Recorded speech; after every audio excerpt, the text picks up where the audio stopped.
ওয়ালা তুতি' মান আগফালনা কলবাহু আন যিকরিনা, ওয়ালা তুতি' মান আগফালনা কলবাহু আন যিকরিনা। যার দিলকে আমি জিকির থেকে গাফিল করে দিয়েছি, খবরদার তুমি তার পেছনে কখনো যাবা না, তাকে তুমি নেতা বানাবা না। ওয়ালা তুতি' মানে তুমি মুতি হবা না, তাকে মুতা বানাবা না।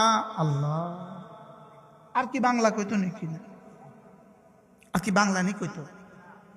তুমি তার পেছনে ছুটবা না, তাকে তুমি নেতা বানাবা না।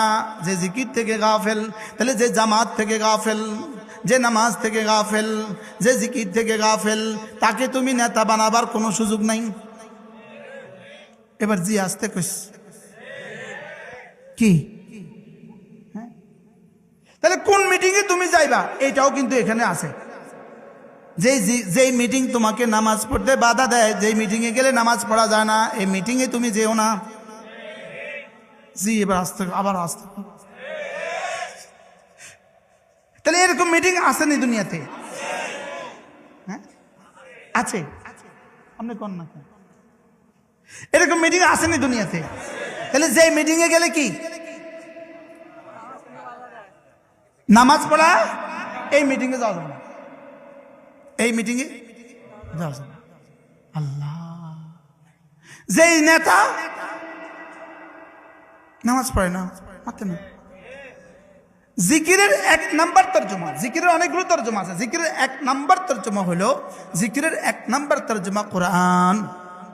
সুবহানাল্লাহ বলেন, ইন্না নাহনু নাযালনা যিকরা। তাহলে এখানে জিকির মানে কি? ওয়ামা আল্লামনাহু আশ-শি'রা ওয়ামা ইয়ানবাগি লাহু ইন হুয়া ইল্লা যিকরুন ওয়া কুরআনুম মুবিন। এখানে জিকির মানে কি?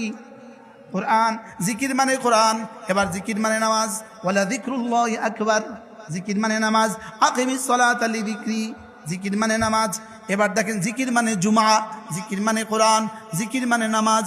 ওয়াইদা নুদিয়া লিস-সালাতি মিন ইয়াউমিল জুমআহ ফাসআউ ইলা যিকরিল্লাহ, জিকির মানে খুতবাতুল জুমআ। তাহলে জিকির মানে নামাজ, জিকির মানে কোরআন, জিকির মানে নামাজ, জিকির মানে জুমআ। এবার জিকির মানে আওরাদে মাসনুনা। কাদ আফলাহা মান তাযাক্কা ওয়া যাকারা ইসমা রাব্বিহি ফাসাল্লা। এখানে জিকির মানে আওরাদে মাসনুন, আওরাদগুলো।